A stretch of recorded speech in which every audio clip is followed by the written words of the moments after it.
all day for Sunday night. Let's get it. Has a man, and that man is good. Turn the corner, fist spin to the 10. He's going in. Touchdown. I will not lose. This is my moment. You will not forget it. This is for history.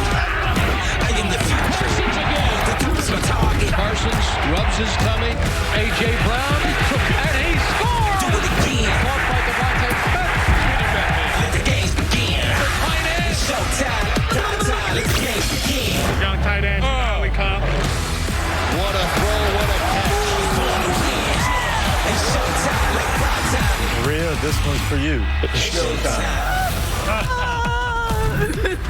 Yes, appreciate it, Jeff Saturday. The things they started so well for the Colts under their interim head coach, Jeff Saturday, but since that win in Vegas, they've lost 2 straight and look set to miss the playoffs for the 2nd year in a row, but it's a completely different story for Dak Prescott. You know, Micah Parsons and those 8-3 Cowboys, they're looking like one of the best teams in the NFC, and we've got Indy, we've got Dallas, and they're both coming up on Sunday Night Football. It's showtime. Let's get it done. Hi, everyone. Welcome to Football Night in America. Maria Taylor alongside Tony Dungy and Jason Garrett. And our Sunday Night Football game brings you our Coach's Bowl, the former Colts head coach, the former Cowboys head coach. And let's start with that matchup. Coach, you said it's really going to come down to, for the Colts, a young man who led the league in rushing a season ago? Yeah, my eyes will be on Jonathan Taylor. I believe he needs 25 carries and 125 yards tonight for the Colts to have a chance. Coach, my eyes are going to be on the guy who's trying to stop Jonathan Taylor. It's Micah Parsons. To me, he's the most impactful non-quarterback in the NFL. He's a transformative player. He makes everybody on the defense and the offense way better. He's like Aaron Donald, if not better this year. Does a little bit of everything, including leading his team in sacks right now. And the Cowboys are trying to do something. They're trying to chase down the Eagles in the NFC East. But, Coach, that's going to be hard given what we just saw Jalen Hurts do with the Eagles against the Titans and what matters here today. Tell you what, Jason keeps saying the Eagles are the most balanced team in the NFL, and Jalen Hurts has a big part of that because people are trying to take away his runs, and he showed people today he can throw from the pocket and make them pay. And how about these Minnesota Vikings? They just continue to find a way to win ball games. They're outgained by 200 yards today, but they're fantastic in situational football on 3rd down, in the red zone, and a big 4th quarter takeaway again. They keep finding ways to do it. Tough news, though, for the Ravens. Lamar Jackson injured his knee in the first half against the Broncos. He didn't return. Now, his head coach, John Harbaugh, said it'll be days to weeks. It's not season ending, and we'll have a little bit more on that from Mike Florio later. But first, it's time to welcome in Chris Sims. What'd you notice? What matters to you so far? Oh, today? Well, okay. Hello, Maria. Nice to see you today. But the quarterbacks, of course, and some gutsy performances, all right? The Baltimore Ravens, Lamar Jackson gets hurt. Tyler Huntley has to drop back over 30 times. He was extremely efficient, made a lot of nice reads and some plays with his legs. Gutsy win for the Ravens and Tyler Huntley beating a very good Denver Broncos defense. Okay, it's Heineke time. It's the end of the game, and you know what that means, Jason Garrett. That's your guy, and he's going to make magic. He wasn't awesome all game, but when the game means the most, man, Taylor Heineke once again delivered, made some clutch drives to send this game into overtime and ultimately a tie football game. But let's not forget about Daniel Jones. He also played really well. His legs are a force. His ability in the quarterback design run and his ability to scramble, and he was extremely accurate throwing the football today.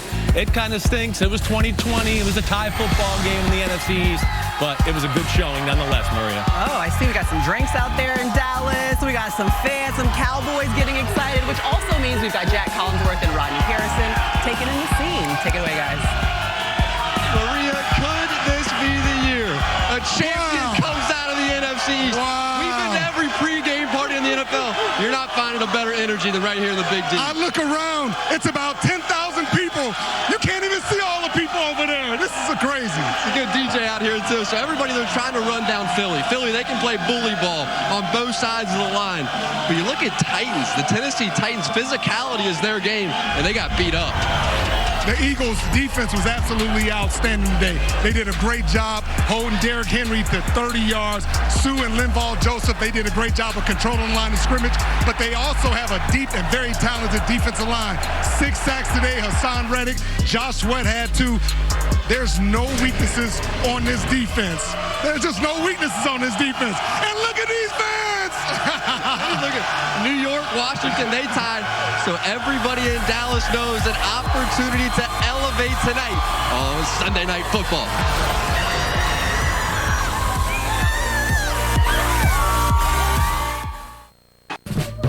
One thing we know for sure is that Dallas fans are dreaming of their first trip to the Super Bowl since the mid-90s, but that's thanks in part to the best backfields in the league, one of them at least. And this week, Michael Smith sat down with Ezekiel Elliott and Tony Pollard for tonight's edition of Gets It. Have we settled on a nickname? So I've heard sledgehammer and sword, yin and yang. Thunder and lightning has kind of played out. Dine and dash. Yeah, I like Dine and dash. That may have a chance. We're not in the rush to jump in. But once we pick our name, like it's stamped. It's stamped. You know what I mean? Ain't no... Everybody knows your trademark celebration.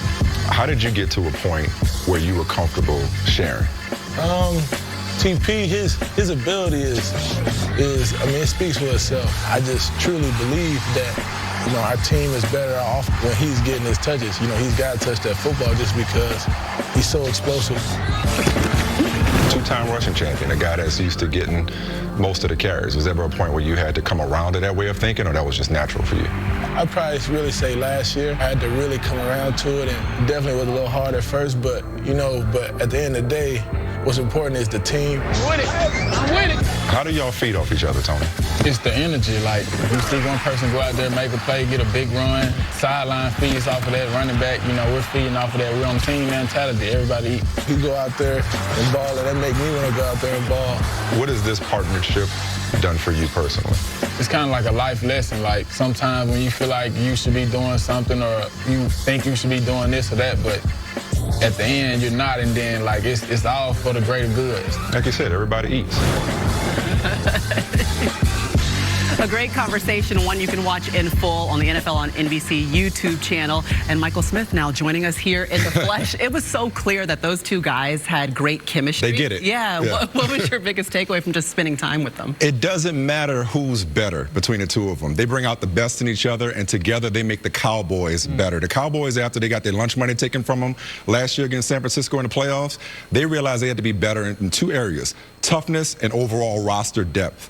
Take your hat off to the Joneses and VP of Player Personnel, Will McClay. They built a roster that's long on both. And, Coach, you obviously know these two guys very well. So yeah, I was there when we drafted them. Yeah. And they're outstanding players. They're versatile players. But more than that, they're outstanding people. And I think you saw it in that. They're unselfish. Yeah. They want to win. They want to do what's necessary for the team to win in whatever role. It's an outstanding combination. Pollard, obviously, explosive playmaker outside. But Zeke provides toughness. Don't underestimate the importance of being a tough football team, particularly the NFC East. And that's what Zeke provides as an outstanding red zone runner. This is a weak side zone play. Nobody finds the end zone like that guy does. But when you're running it like that, the naked game, the play action game comes alive. So he puts it in 21's belly. Comes out on the naked, finds Schultz. And when they're playing like that, playing to their defense a little bit, running it, throwing it, play action, the movement game, that's when they're tough. It's a fantastic combination. And Jason, they remind me, those two, of our Super Bowl year in Indianapolis. I had Joseph Adai and Dominique Rhodes, and they complemented each other. They were very close, and they kept each other fresh so that in the playoffs, they were ready to roll. That's a huge part of it. It's a 17-game season plus the playoffs, a lot of carries. If you carry the ball 20 times in a game as a running back, you get hit 40 times a game, 50 times a game. So taking that load and that burden off of those guys, it's really been a good formula for Dallas. Look, they were able to combine for 37 touches, 157 yards on Thanksgiving Day. I mean, that bodes well for the future and what the Cowboys are trying to do. Both these guys talked about this partnership extending their careers. Meanwhile, though, while everybody eats, only Zeke has been paid in full so far, okay? Right. All of his guaranteed money has been paid out, but he's under contract through 2026. Tony Pollard, of course, is a free agent after this year. They got to get creative, renegotiate with Zeke, similar to what they did with DeMarcus Lawrence, but there's both a will and a way to keep this good thing going. All right, let's keep this good thing going. We love having you on the show, Michael Smith. For more, though, let's go back out to Dallas. Jack and Rodney. I think that's an important point that Michael Smith just made. Zeke Elliott, highest paid running back in the league. Then you look at Tony Pollard. He's on a contract year, and he's playing like there's money on the line as far as I can see. I like both these running backs. I love the fact that they support one another. But let's get it honest. Tony Pollard should be the featured back. No question about it. Zeke can't do the things that Tony Pollard does. He can take it 50, 60 yards to the house at any time. He can line up out the backfield in the slot as a wide receiver, out wide. He's so difficult to tackle. I like both these guys, but feed them, man. How about when you look at Odell Beckham Jr.? The Cowboys, they have been the loudest in pursuit of OBJ. They like the mystique of these big names and the big D. What do you think about the prospect of OBJ here? Man, anytime you get an opportunity to get another playmaker and add depth to your wide receiver core, you got to get a guy like Odell Beckham. He's a difference maker. And I love Michael Gallup. I think he's doing a great job of coming back from his ACL. He looks strong, the confidence to go up high and go get it. But this is the guy that I really like. So many people give him a hard time. I like him. He's a good athlete. He makes a lot of tough catches. He's very competitive. He's a competitive guy. He'll talk trash to you.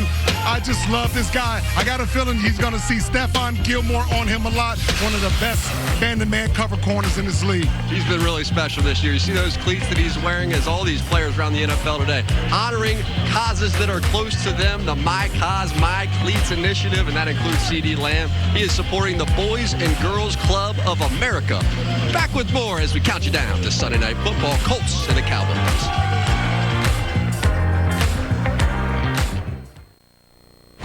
Get right to the highlights. Steelers on the road taking on the Falcons. Coach Kenny Pickett makes some great plays down the stretch. Yes, I talked to Mike Tomlin on the field Monday night, and he said Kenny Pickett is just getting better and better. He's putting more on his plate every week. Looks good. Right. He passed it to the rookie, Connor Hayward. Hey, big bro, Cam Hayward. Way to go, Steelers. There you go. Steelers get the win. Jaguars taking on the Lions. Is that a motorhead? I don't even know what's going on. Jared Goff had a great day. So did Amon-Ra St. Brown. Yeah, a lot more than just biting kneecaps in Detroit. Goff's on fire. St. Brown caught 11 today. Yeah, for 114 yards. They've won 4 of their last 5 games. Not too bad. Wow. All right, Aaron Rodgers and the Packers. He's playing despite that thumb and rib injury. Taking on the Chicago Bears. He does enjoy this game. He Looking does. for Christian Watson. Yes, Christian Watson's one of the stars of the NFL right now and the go-to target for Aaron Rodgers. Had another phenomenal game. Christian Watson. We should just say his name again. Christian Watson. When in Get him the ball. When in right? doubt. Give it to that guy. He can fly coming out of North Dakota State. It was run game, Christian Watson. Rodgers played well. Justin Fields was phenomenal. I want to give him a shout out. He had another one of those 50-yard plus touchdown runs, but Watson 8 touchdowns in the last 4 games. Cleveland Browns, Deshaun Watson making his Browns debut following that 11-game suspension. He's returning against his former team in Houston. Straight to the first quarter we go. Watson not playing very well, picked off in the end zone. No, a lot of just up and down play from Deshaun today. This was a big play by the defense of the Texans. Yeah. The Houston Texans, they would ultimately lose this game due to giving up the ball on defense. Yeah, Kyle Allen here is going to fumble on the QB sneak, and ultimately, without scoring an offensive touchdown, the Browns get the victory. Here's Deshaun Watson on the boos and negative reaction he received. That's not even my main focus. My main focus is really just doing my job of executing and just trying to play each and every snap. You know, there's a lot of, like I said, a lot of people that were showing support, but I didn't really focus on the negative things. I was focusing on trying to execute as much as I can. I just say I felt every single one of those 700 days, honestly.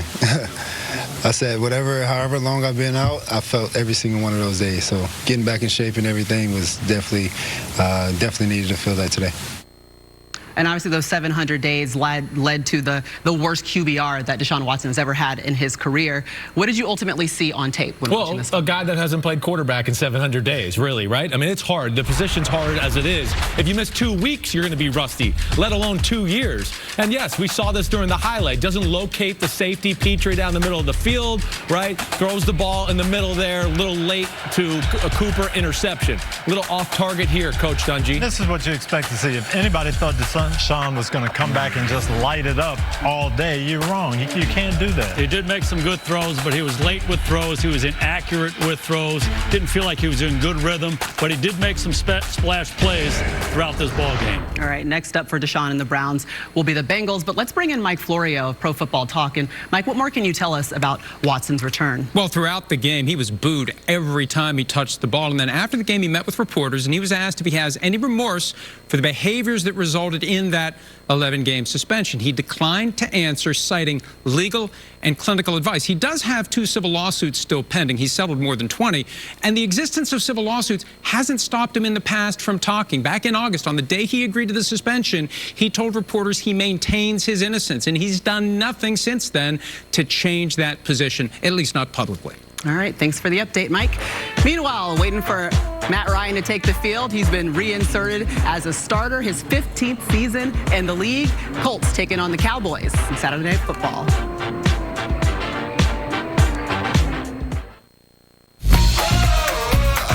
This is Football Night in America, served by Applebee's.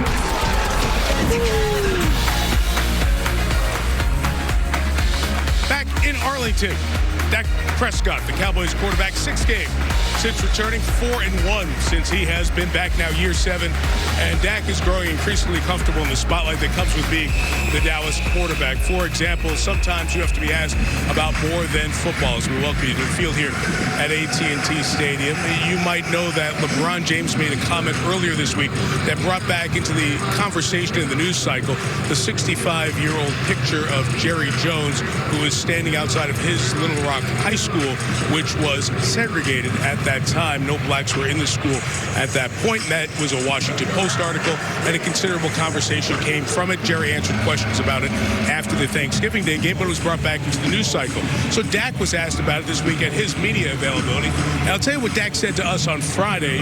We spoke with him, and he said he personally believes in change, that he's seen Jerry's grace, and added, if you check his resume, he's given a lot of guys of color a chance, even helping some after they were no longer with the Cowboys. And Dak continued with us. It was up to Jerry to respond, which he did after that game on Wednesday, answering questions about that picture. So we spoke with Jerry Jones when he arrived here at the stadium this afternoon about this exact topic. And he told us about the paper he wrote when he was in college about this entire picture and the times that there were in Little Rock, talking about how Jerry grew up in a neighborhood that had more African Americans in Little Rock and what he was exposed to during his time. He told us then and now he has a deep sensitivity to it and understands the criticism that comes with the conversation. All part of the attention that is always seemingly on the Dallas Cowboys. For more on this, we go back to the studio to Maria, Tony, and Jason. Thank you so much, Mike, for especially a lot of that background information. And you talk about the conversation. Obviously, it started to center around minority hiring. The record of both Jerry Jones and the NFL at large, there are still 13 teams that have never hired a minority or a black coach. And so the conversation is really about how do you remove some of those hurdles? How do you continue to evolve the role of head coaching? And Jerry Jones has spoke to it, that there's still some work to do. What does that work look like? Well, first of all, I want to say I'm not going to judge Jerry Jones by a 65-year-old picture. I want to judge him by what he's done in the National Football League. And Jerry has been a pioneer in a lot of ways. He's changed the face of the NFL from a business standpoint, marketing. He's had an opportunity to change the face on minority hiring, and he has not done that. That's the one criticism I would have. Yeah, and one of the comments that Jerry made in answering these questions were sometimes you hire people that you know, and that happens in all walks of life. It certainly happens in football. This is a little bit tricky for me because I played for him for 8 years. I coached for him for 4 years. I'm obviously not a minority, and he hired me because he knew me. But, Coach, like when you were hired by Coach Noel in Pittsburgh, part of knowing someone is, hey, hopefully you've made a positive impression over that time. The question is, what do we do from here? And the idea is we have to somehow get minority candidates who are certainly qualified for these positions an opportunity to be in front and get to know these owners and have a chance to make a positive impression. And there are a lot of ways the NFL has been trying to do that, expand the pipeline at lower levels, have opportunities for minorities to go to the owners' meetings and talk to these guys. The Rooney Rule, I say double down on the Rooney Rule. Give these guys opportunities to get in front of owners and make the positive impression to get these opportunities to be head coaches. You know, and Jerry made a comment about who you know, and that is life in the NFL, okay? And I will say this, I got hired my first job in the NFL because my coach knew me, okay? Not because I had experience. I had never coached before. Chuck Noll hired me. when I became a head coach, I hired people that I knew, some people that I knew. So that happens. And I think what we've got to do is work on how do we get other people known, and that's what we have to work on in the NFL. The process to broaden the candidate pool to have these conversations. And the NFL started that. I think we need to do more of it. But the other piece of this thing is the spirit, the intentionality of this for these owners. They have to say, okay, let's slow down the hiring process after the season ends and give us an opportunity to get to know them with the intention of trying to open up the pool to all the candidates to give them a chance to have one of these 32 jobs. I think that's really important, and it's not just the owners. Yes, they have a big part of it, but I think general managers, head coaches. Denny Green helped me tremendously when I was an assistant coach. He involved me in personnel meetings and things that I wouldn't necessarily have had to been involved in as just a defensive coordinator, but he wanted me to get a piece of that, and I think we can do that. I did that intentionally to try to help people be known a little bit more in those circles. Yeah, and I think the big difference is Jerry Jones saying who you know versus X's and O's. And I talked to some young black assistants that really hope to be in that hiring candidate pool one day, is that they feel as though maybe they don't know the right people, or the network looks exactly the same, or that they're uncomfortable when they sit down in front of these hiring panels and maybe they're made up of all white men. So it's not just who you know, it's also who relates to you in the room that has the opportunity to make that decision. And I think we're at a point where we want the head coaching role to evolve in the NFL in the same way we've watched the quarterback role, because my friend here was not allowed to play quarterback, and he was an outstanding collegiate one, but then he's grown into being the first black head coach of a Super Bowl winning team. And now I hope in your lifespan that we have the opportunity to say there was some intentionality brought to the hiring practices in the NFL to make sure that more minority candidates had an opportunity. Maria, can I tell a quick story? Yeah. We had just beaten the Seahawks in the 2018 playoffs. And it was the wild card round. We're going to go the divisional round. And I'm walking out of the locker room afterwards, and the great New York Times writer, William Roden, comes up to me. He's an African-American guy. And we're talking. I've known him for a long time. And he says, I want to talk to you about something. You know, Dak Prescott, an African-American quarterback, going against Russell Wilson, an African-American quarterback. And I just kind of stopped for a second. I said, are we really still talking about this? Because I don't see Dak Prescott as an African-American quarterback. I see him as a quarterback, an unbelievable leader. And the same way with Russell Wilson. And we're not fully there yet with quarterbacks. We're certainly not there yet with coaches and head coaches. Hopefully we'll get to the point that we all just say, let's do it based on the merits, like Martin Luther King said a long, long time ago. And what you're pointing to is this idea that now there's an evolution where we believe, hey, a black guy can be the quarterback of the Dallas Cowboys, and that's perfectly fine. But the goalposts have to stop moving for these black head coaches who are looking for the opportunity to become a head coach in the NFL. We got plenty more coming your way on Football Night in America. We are waiting for Sunday Night Football to kick off between the Colts and the Cowboys.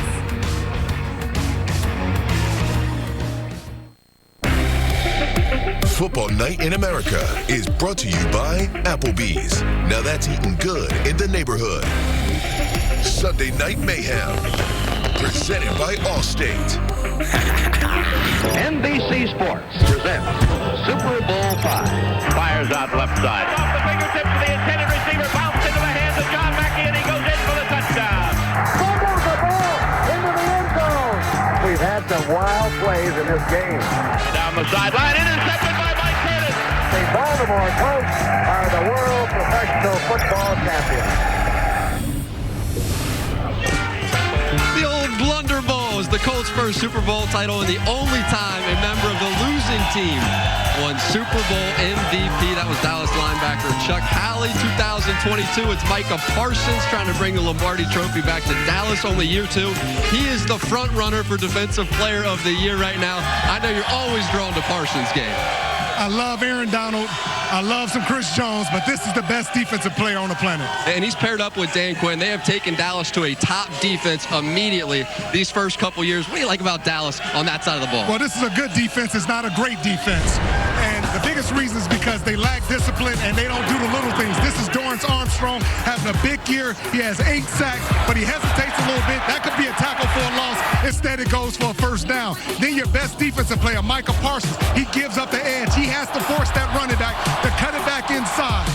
And then this drives me crazy. You're in a red zone. It's 3-on-2. You got double coverage with your free safety, Malik Hooker. He's the wide receiver crosses his face, it ends up being a touchdown. These are the little things that's keeping the Cowboys from being a great defense, leading their team deep into the playoffs. And remember, Dan Quinn, he was Matt Ryan's coach in Atlanta during that trip to the Super Bowl. Now they go head-to-head in this next chapter of their career. Back into you, Maria Taylor. All right, appreciate it. I wish I could see Rodney's full outfit. What's going on with that burgundy? I guess we're not going to find out. Broncos taking on the Ravens. I know, Jason, let's talk about it. Lamar Jackson, though, on this play is sacked by Jonathan Cooper. On the replay, you can see that he injures his knee on the sack. He doesn't return to the game, limps to the locker room. We'll hear more about this from Mike Florio in a second. So insert Tyler Huntley. He did start 4 games last season for the Ravens, and ultimately this 91-yard drive was huge. Yeah, Maria, it was a struggle for most of this game, but he made the plays with both his feet and his arms at crunch time. Long drive, the throw, and then he runs it in himself for the game winner. Wow. 2-yard touchdown, I know, is good. Justin Tucker to make the PAT. Ravens win it 10-9. Chargers taking on the Raiders. Derek Carr. Coach, looking for Devontae Adams. Maybe Devontae Adams. Might want to get some double coverage on him. You think so? Maybe. All right, well, that makes it an 11-point game. We go to 4th and 12. Justin Herbert looking to make a play. Keenan Allen is open. Herbert was under duress all day, but when he had time, he made some big throws. That was huge, 35-yard touchdown late in the 4th quarter. Herbert looking for DeAndre Carter. Can't haul that in. It's incomplete. The Raiders end up getting their 3rd straight win, 27-20. I know, against the Chargers. Costly loss there. Titans taking on the Philadelphia Eagles. Treylon Burks, he goes up. He makes the catch, 25-yard touchdown. But obviously, watch this. He's hit and hurt and taken out and goes into the concussion protocol. Yeah, that's a brutal hit and a big injury for the Tennessee Titans because Burks has become kind of their go-to dangerous wide receiver option, and now he was not available for the rest of the game. Yeah. What a catch. What a catch. Right, JG? Mm-hmm. All right, A.J. Brown. Remember, he used to play for the Titans, right? Yeah, payback. Okay. Yeah, this is what they call payback. I got money in Philadelphia, and I'm getting lots of touchdowns. And this was after his touchdown was taken off the board because he couldn't get both feet down, so he just went right back at him. Jalen Hurts did, and A.J. Brown ran over the DB. Well, he didn't run over the DB, which I don't know. We don't call offensive pass interference anymore. But Maria, this guy right here is insane right now. Both of them are. Hurts and A.J. Brown. It's an unstoppable combination. And coaches, I know you guys are in awe right now. Swole Batman making the plays. He can make some contested catches now. Man, he can. Look at that bicep there. Hey, welcome to Gotham City. This is what it looks like. 25-point win is the best of the season for the Eagles. You can take a look at those numbers right there. It's the 3rd career game for Jalen Hurts where he's accounted for 4 touchdowns. And what he's been able to do offensively has been more than impressive. Yeah, what I love about this, Tennessee came in with the idea, we're not going to let Jalen Hurts run. And he said, okay, I'll stand in the pocket and throw. I got something for you. Coach, they're the most balanced team offense. Different ways. They're one of the best running teams in the league. They didn't run very much at all. Jalen Hurts was on fire as a drop-back passer to a lot of different targets. They got tough one-on-one matchups. You know, Devontae Smith, A.J. Brown, who can match up with them? And then here's the other thing we got to hit on. Sure.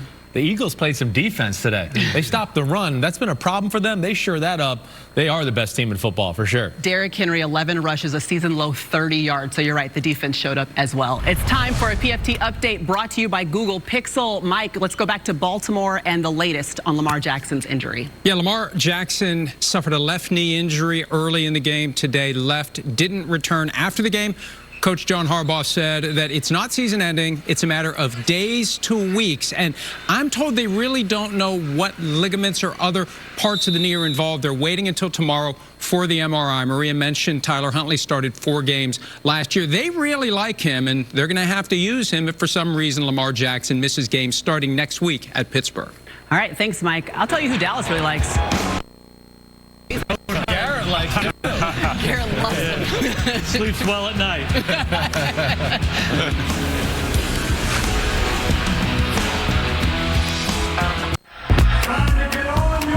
This is what happens when we get together. Oh, yeah. Oh, my goodness, what a catch. Puts it right on the money.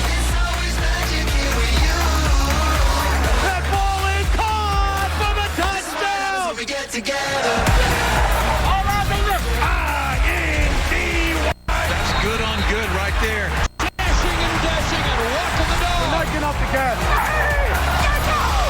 is Football Night in America, served by Applebee's. All right, let's see what fan jerseys made it to Dallas. Those three guys. They were kind of good. Yeah. They were good. Yeah. All right. How about that? Oh, there we go. Was kind of good too. Sleeps well at night, right? Yeah. He was kind of good. All right, you know what time it is. BetMGM. Chris, take it away. All right, BetMGM breakdown time. My man Matthew Berry here. We're going to talk a little Cowboys offense versus this Colts defense.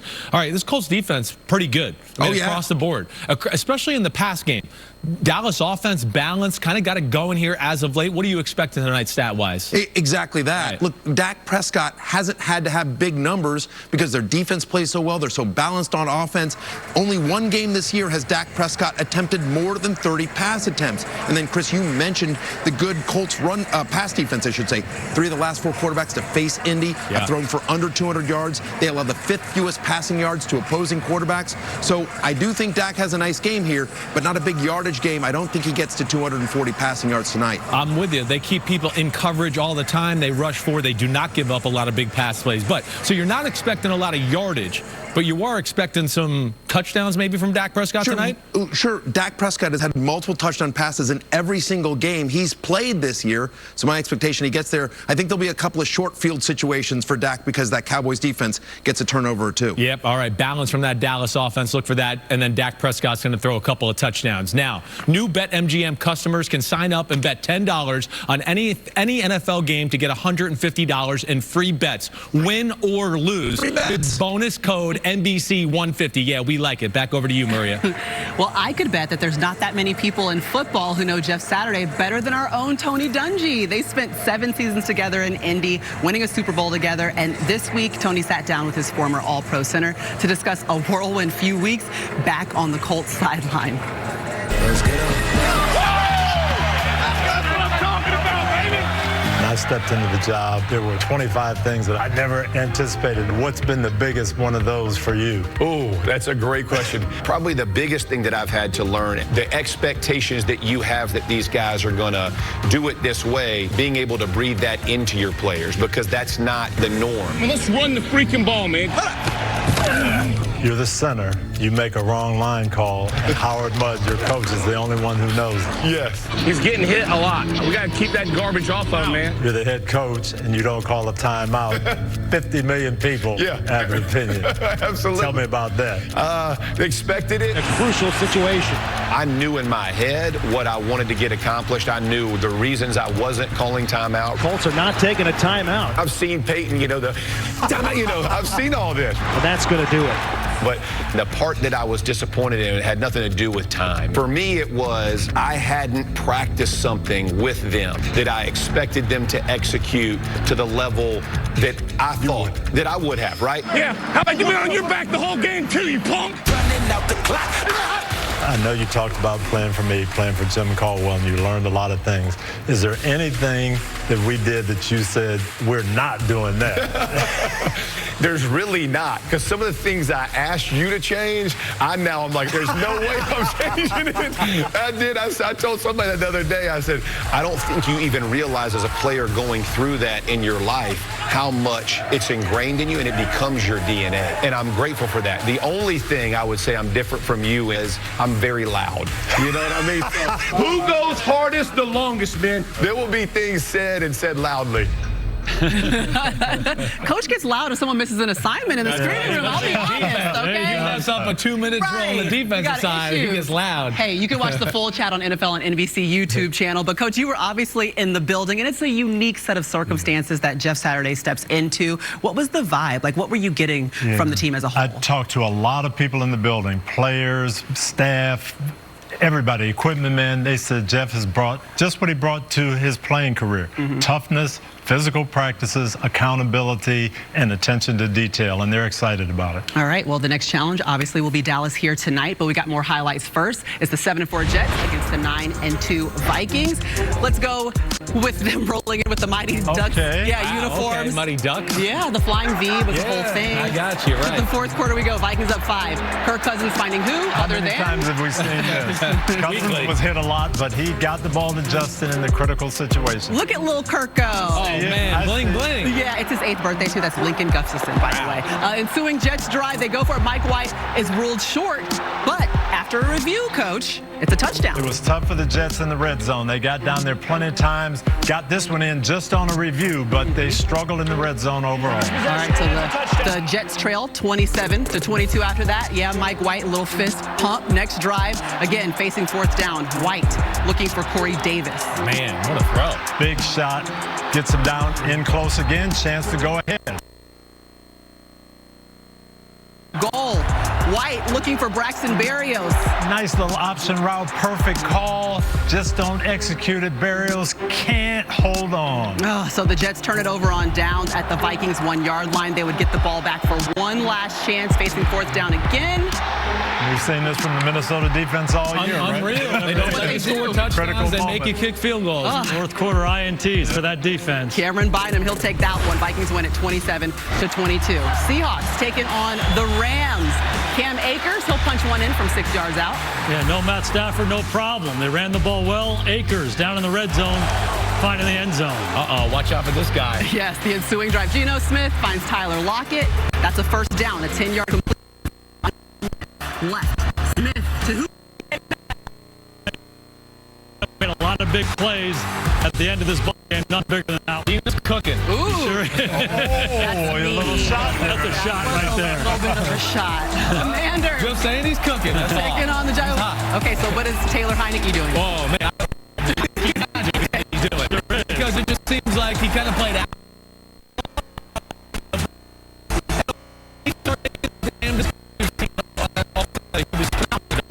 Yeah, he's finding Samuel again for 25 yards. Samuel has 6. Looking for.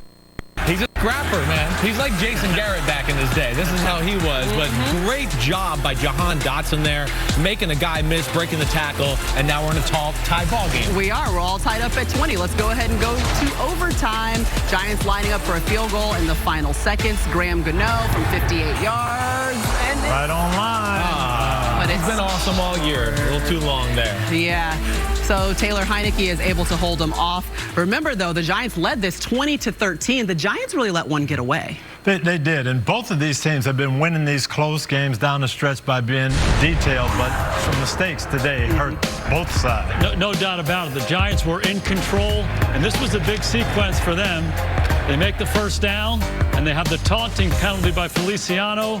You just can't do that. They could have made it a 2-score game right there, Coach. Right? I mean, we know. I mean, we're talking about this in league meetings. Referees is a point of emphasis, and then the drop here by Darius Slayton and the big moment there that could have given the Giants a chance to kick a field goal, and then the mix-up of who to give the ball to. 3rd down and 2, you don't get the play executed. Right. We haven't seen the Giants do that much this year. They've been pretty clutch in those situations, but, man, Washington's hot right now. Yes. Taylor Heineke. It's your All guy. he does is what? Play big at the big moments. All he does is win. All he does. Or get a tie today. Or get a tie, whatever works. We have big injury news coming from the NFC, so that's coming up next. Stay tuned, and we also have your Sunday Night Football matchup. Colts taking on the Cowboys. We'll see what Dine and Dash have for us here later tonight.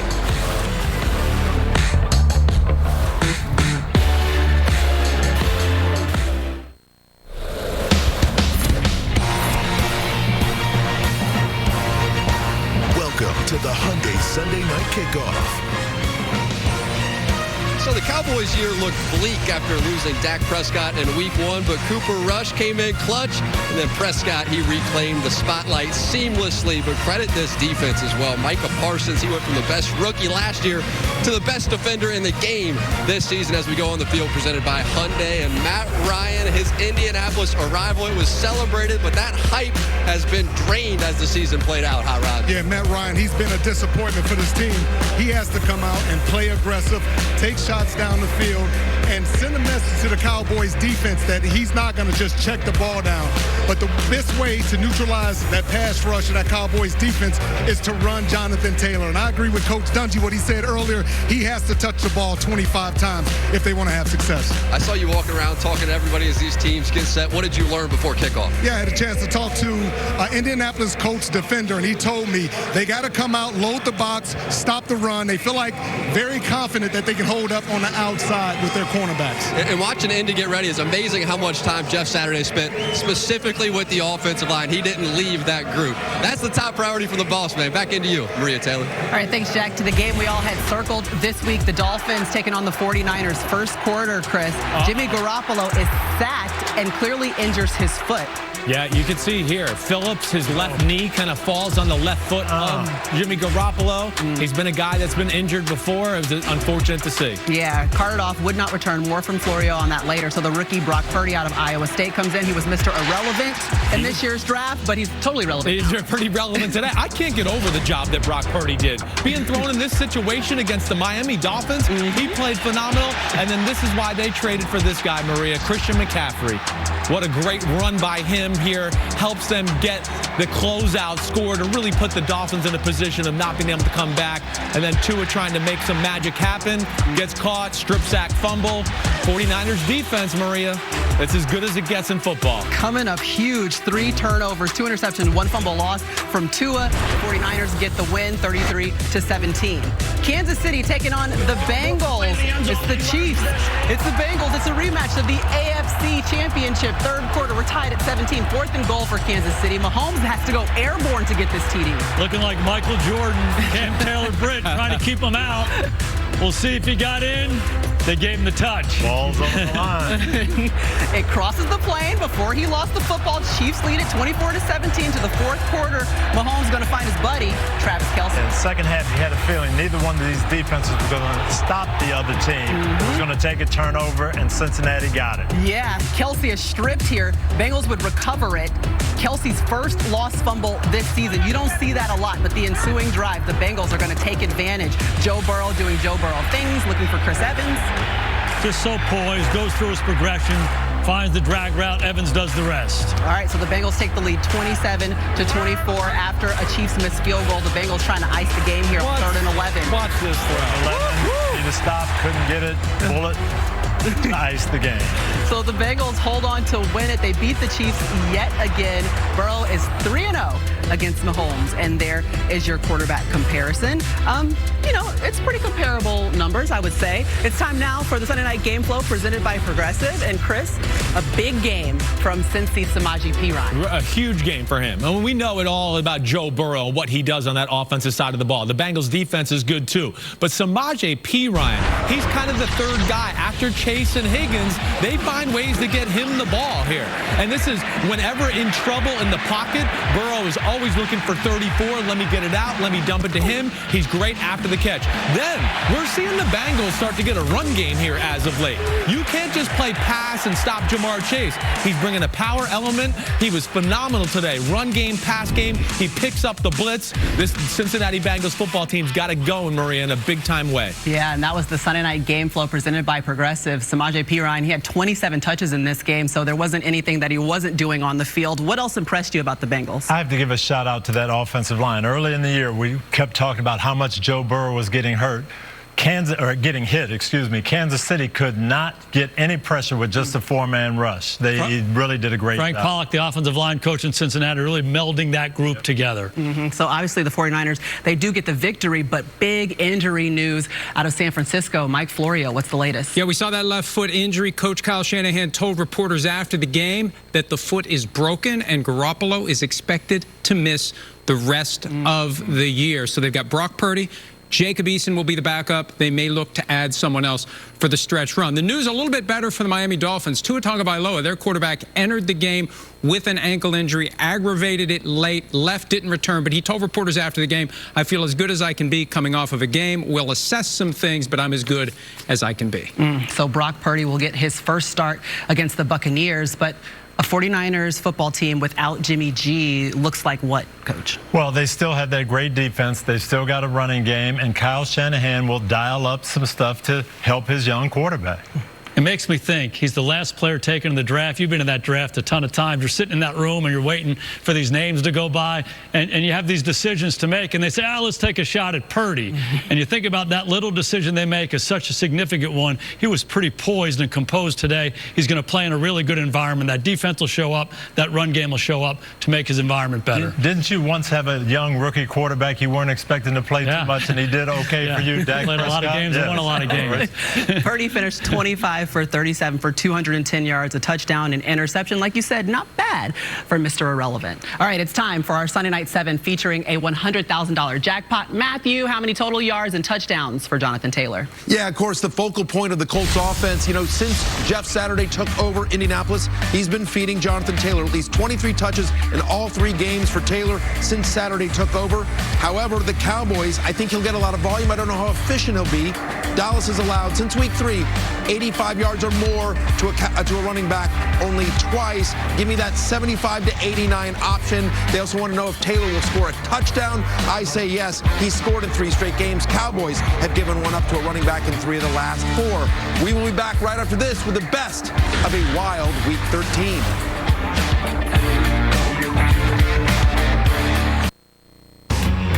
All right, the countdown is on. We are waiting for Sunday Night Football circa Week 13. We've got the Cowboys headed into the locker room getting set to host the Colts. But first, the best of Week 13 brought to you by MetaQuest. Chris Sims, let's start with you. Well, this guy needs to be talked about as maybe one of the best players in football. He's in the MVP conversation officially with Mahomes, Jalen Hurts, Josh Allen, Burrow. The ability to get the ball out of his hands quickly, the ability to move in the pocket, and then if it's one-on-one, I don't know if there's a better thrower down the field to Jamar Chase and Higgins. Okay, well, another guy who's already won an MVP, Lamar Jackson, injured his knee in the first half against the Broncos. He did not return. John Harbaugh said it'll be days to weeks, but not season-ending.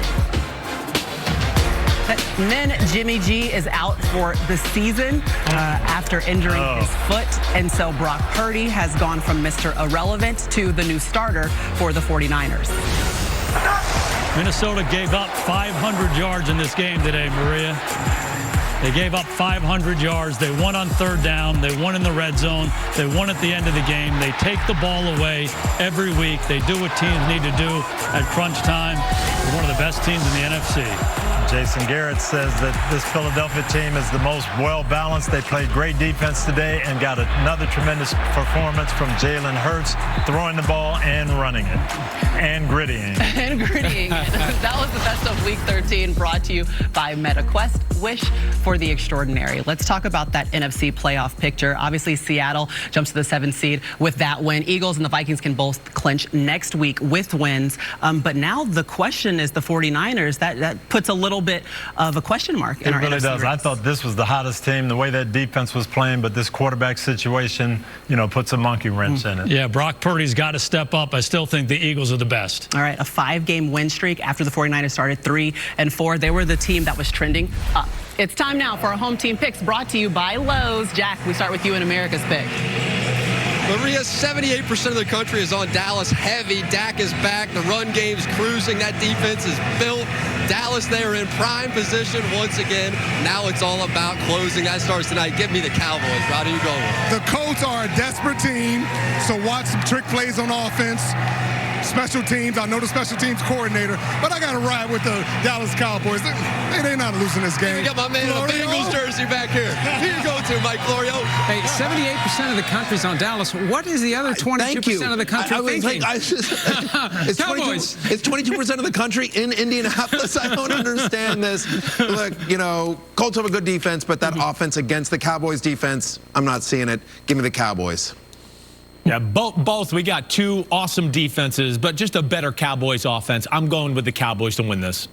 Going with the Cowboys as well, Jason. Cowboys are going to win by 40 tonight, Maria. Oh, Cowboys by 100. Whoa. Ooh, Coach, this is tough. I'm trying to find a way to pick the Colts. Jonathan Taylor could have a huge game. That's the only way I see them winning it, but I've got to take the Cowboys. Oh, so we got another straight set. We're all going Cowboys, and the former coach of the Colts couldn't pick them. And you sat down with Jeff Saturday and everything. Unless Jonathan Taylor has a huge game. But he's going with the Cowboys. Those were tonight's home team picks, brought to you by Lowe's.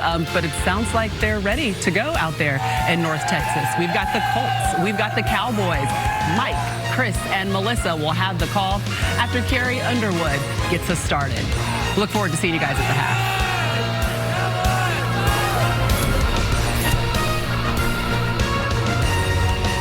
This has been the Hyundai Sunday Night Kickoff.